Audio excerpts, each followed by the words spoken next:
Assalamualaikum warahmatullahi wabarakatuh. Perkenalkan, nama saya Sahrial Ramadhani. NIP saya yaitu 2004 1110 2025 06 1002. Saya merupakan salah satu peserta CPNS tahun 2026. Saya dari kelas A21 kelompok 4. Selamat menyaksikan video saya.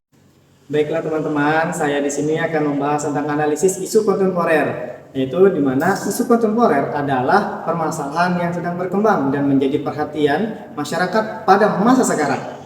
Isu ini bisa terjadi di berbagai bidang, seperti bidang hukum, pendidikan, sosial, ekonomi, teknologi, maupun lingkungan kampus. Contohnya, antara lain kasus pelanggaran hukum oleh mahasiswa, masalah ekonomi masyarakat, serta isu etika dalam penggunaan media sosial. Analisis isu kontemporer sangat penting dilakukan agar kita tidak hanya menerima informasi secara langsung tanpa memahami latar belakangnya. Dengan melakukan analisis, kita dapat mengetahui penyebab suatu masalah, dampak yang ditimbulkan, serta solusi yang dapat dilakukan untuk mengatasi permasalahan tersebut. Tujuan dari analisis isu kontemporer adalah untuk meningkatkan kemampuan berpikir kritis, membangun sikap peduli terhadap lingkungan sekitar, serta membantu dalam pengambilan keputusan yang tepat dan bertanggung jawab. Oke, yang pertama yaitu kita akan mengumpulkan semua isu-isu permasalahan yang sedang booming pada saat ini. Karena untuk melaksanakan analisis, kita membutuhkan permasalahan-permasalahan tersebut.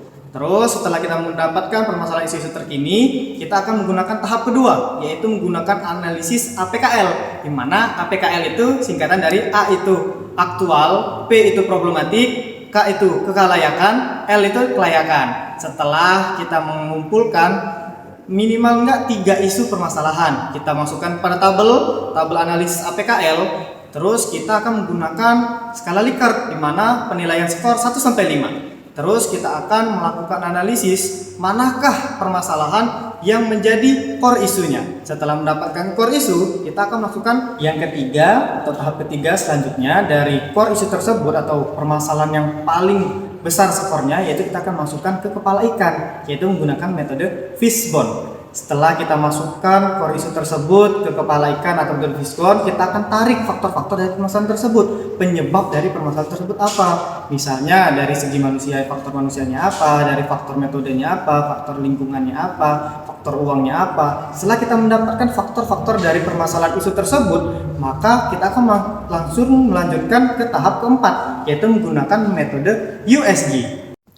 Oke, metode USG ini atau metode yang keempat atau langkah yang keempat, yaitu USG artinya U itu adalah urgensi, S itu adalah seriousness, dan G itu growth. Di mana urgensi itu kita harus mengetahui tingkat kepentingan dari permasalahan tersebut, dan kedua yaitu seriousness, yaitu kita harus mengetahui dulu tingkat keseriusan dari permasalahan tersebut, dan terakhir itu growth, yaitu kita harus mengetahui tingkat pertumbuhan dari permasalahan tersebut, apakah cepat atau lambat.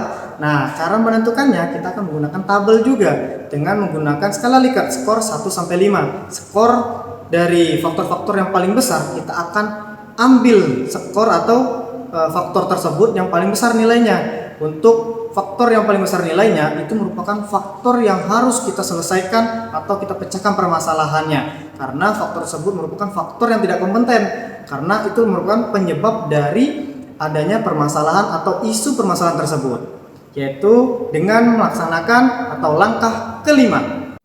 Oke, selanjutnya langkah kelima atau tahap kelima, yaitu kita akan menggunakan metode MC Namara, di mana untuk mengetahui strategi alternatif dari pemecahan faktor yang tidak kompeten tersebut dari tahap selanjutnya, yaitu kita akan menyediakan strategi alternatif di dalam tabel juga beberapa alternatif, yang dimana kita akan menggunakan skala Likert juga skor 1 sampai 5, yaitu apakah strategi alternatif tersebut efisiensi, efektif, atau kita tingkat kemudahannya. Jadi setelah kita masuk ke dalam tabel, kita skor semua strategi alternatif dan akan menghasilkan skor yang paling tinggi, dan skor yang paling tinggi itulah menjadi atau merupakan strategi alternatif dari pemecahan faktor tersebut, sehingga faktor tersebut dapat dipecahkan dan permasalahan isu tersebut dapat kita pecahkan pula dengan strategi alternatif yang telah kita selesaikan. Mungkin itu saja materi yang saya dapat sampaikan tentang analisis isu kontemporer. Terima kasih.